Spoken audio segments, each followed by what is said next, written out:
Good morning student. कल हम लोगों ने तृतीय पाठक का जो प्रारंभिक जो 2 अनुच्छेद था, फर्स्ट 2 पैराग्राफ, वो हम लोगों ने अध्ययन किया था। आज हम लोग जो सेकंड और थर्ड पैराग्राफ है, इसका आज हम लोग अध्ययन करेंगे। तो आइए हम सबसे पहले शुरू करते हैं। पृथ्वी, नाग, आकाश, अग्नि इत्यादीनां प्रक्षेपास्त्राणां निर्माणे अस्य प्रमुखा भूमिका आसीत्। क्या है? पृथ्वी, नाग, आकाश, अग्नि इत्यादीनां माने एक्सेट्रा, इत्यादि और ढेर सारे। प्रक्षेपास्त्राणाम, प्रक्षेपास्त्र मतलब ऐसे हथियार, ऐसे मिसाइल जिन्हें फेंका जाता हो, फेंक करके युद्ध के लड़ने के या फिर फेंकने वाले जो हथियार होते हैं उनको प्रक्षेपास्त्र कहते हैं। ऐसे अस्त्र जिन्हें फेंका जाता हो। तो पृथ्वी, नाग, आकाश, अग्नि इत्यादि प्रक्षेपास्त्र जो हैं उनके निर्माण में, सप्तमी विभक्ति एकवचन, निर्माणे, उनके निर्माण में अस्य प्रमुखा भूमिका आसीत्। अस्य इनकी, प्रमुखा प्रमुख रूप से, भूमिका माने योगदान, आसीत् था। तो पृथ्वी और नाग, आकाश, अग्नि इत्यादि जो प्रक्षेपास्त्र हैं उनके निर्माण में इनका जो योगदान है वो प्रमुख रूप से इनका योगदान जाना जाता है और इनका योगदान जो है वो सराहनीय है। स्वनिर्मितेभ्यः, स्व माने अपने द्वारा, निर्मितेभ्यः निर्मित किया, जो उनके द्वारा निर्मित किया गया। तो ये देखिएगा, ये चतुर्थी में भी आता है और पंचमी में भी आता है।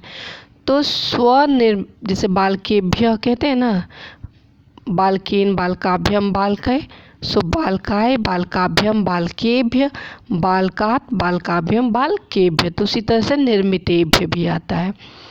सो स्वनिर्मितेभ्य प्रक्षेपास्त्रेभ्यः अनेन यानि नामानि दत्तानि तेभ्यः अस्य जीवने संस्कृतवाङ्मयस्य प्रभावः स्पष्टमेव लक्ष्यते।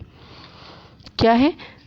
अपने द्वारा निर्मित किया हुआ प्रक्षेपास्त्रों के लिए, अपने द्वारा निर्मित प्रक्षेपास्त्रों के लिए, चतुर्थी विभक्ति बहुवचन है, सो के लिए, अनेन माने अनेक प्रकार के, यानी माने जिनको, विभिन्न प्रकार के, जिनको, नामानि माने नाम, दत्तानि माने दिए हैं, तेभ्यः उनके बारे में बता रहा है। जो पृथ्वी, नाग, आकाश, अग्नि इत्यादि जो प्रक्षेपास्त्र हैं जो इनके द्वारा निर्माण किए गए हैं और इनके द्वारा नामकरण इसका हुआ है, इससे, तेभ्यः अस्य इनके जीवने संस्कृत वाङ्मयस्य प्रभावः, इनके जीवन में संस्कृत वाङ्मयस्य, वाङ्मयस्य मतलब होता है साहित्य। सो लिटरेचर कोई भी हो सकता है, हिंदी लिटरेचर, इंग्लिश, संस्कृत, तो उसके विषय में बात कर रहे हैं क्या कि संस्कृत वाङ्मयस्य प्रभावः स्पष्टमेव लक्ष्यते। लक्ष्यते माने दिखाई दे रहा है। स्पष्टमेव 2 शब्द है, स्पष्ट, स्पष्टम और एव। स्पष्टम माने स्पष्ट रूप से, एव माने ही, लक्ष्यते माने प्रदर्शित हो रहा है। तो इसका अर्थ क्या हो जाएगा कि अपने द्वारा निर्मित प्रक्षेपास्त्रों के लिए जो अनेक प्रकार के जो नाम दिए हैं, उससे उनके जीवन में संस्कृत जो साहित्य है उसका प्रभाव स्पष्ट रूप से दिखाई देता है। कहने का अर्थ क्या है कि जो भी प्रक्षेपास्त्र का उन्होंने निर्माण किया और उन प्रक्षेपास्त्रों का जो नामकरण किया, वो नामकरण कहीं ना कहीं संस्कृत के शब्दों से मिलते जुलते दिखाई देते हैं। तो ये नामकरण ऐसा लगता है कि उन्हें संस्कृत का ज्ञान था, ऐसा नहीं था कि वो इस्लाम धर्म को मानने वाले या मुस्लिम थे तो उन्हें इसके विषय में जो है ज्ञान नहीं था और ये नहीं जानते थे, ऐसा कदापि नहीं था।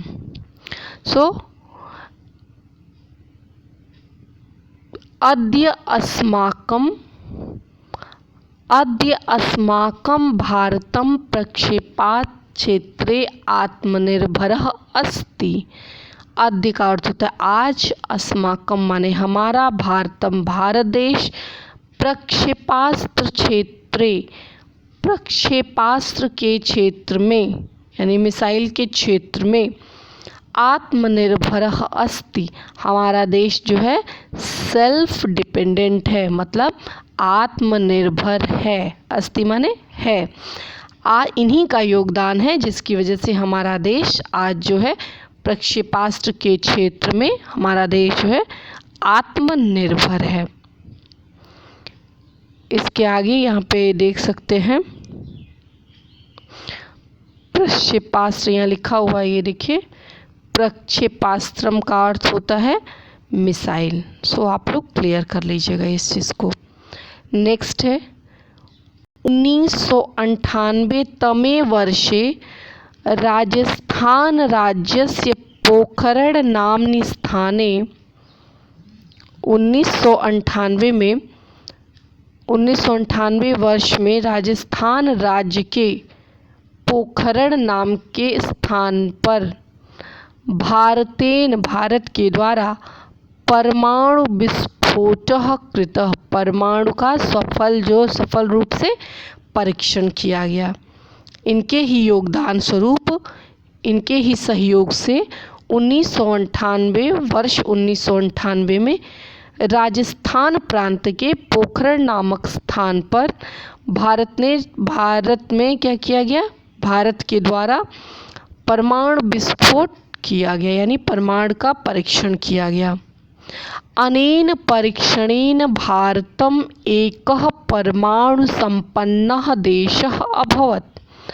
अनेन माने इस प्रकार के परीक्षण के द्वारा, अनेन इस प्रकार के परीक्षणेन माने परीक्षण के द्वारा, तृतीया विभक्ति एक वचन, परीक्षण से या परीक्षण के द्वारा, इस प्रकार परीक्षण के द्वारा भारत एक परमाणु संपन्न देश, भारत एक परमाणु संपन्न देश हुआ। अभवत माने हुआ, पास्ट टेंस लंग लकार।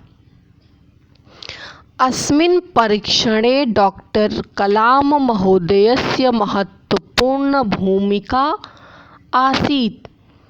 इसमें सप्तमी विभक्ति एक वचन, इसमें अस्मिन् तो इसमें, इस परीक्षण में, परीक्षण है सप्तमी विभक्ति एक वचन, इस परीक्षण में डॉक्टर कलाम महोदय का षष्ठी विभक्ति एक वचन, महोदयस्य, डॉक्टर कलाम महोदय का महत्वपूर्ण भूमिका थी। सो ये यहाँ तक का अनुवाद है, हम एक बार पुनः देखेंगे। पृथ्वी, नाग, आकाश, अग्नि इत्यादि प्रक्षेपास्त्रों के निर्माण में इनकी भूमिका प्रमुख रूप से है। अपने द्वारा निर्मित प्रक्षेपास्त्रों में अनेक प्रकार के जो इन्होंने नाम दिए हैं, इससे इनके जीवन में संस्कृत वाङ्मय का, संस्कृत साहित्य का प्रभाव स्पष्ट रूप से देखने को मिलता है। आज हमारा देश प्रक्षेपास्त्र के क्षेत्र में आत्मनिर्भर है। 1998 ईस्वी में राजस्थान प्रांत के पोखरण नामक स्थान में भारत के द्वारा परमाणु विस्फोट किया गया और इस परीक्षण के द्वारा भारत एक परमाणु संपन्न देश हो गया। इस परीक्षण में डॉक्टर कलाम महोदय की भूमिका सराहनीय थी। सो यह इस प्रकार जो है इसका अनुवाद है। और ये ध्यान दीजिएगा, यह एक जीके का बहुत ही अति महत्वपूर्ण प्रश्न है कि किस वर्ष में किस स्थान पे और किसका परीक्षण किया गया। तो राजस्थान राज्य के पोखरण नामक स्थान पर और 1998 ईस्वी में परमाणु जो है उसका परमाणु परीक्षण जो है किया गया था।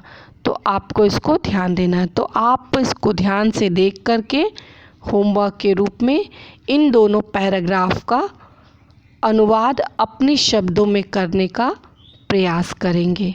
धन्यवाद।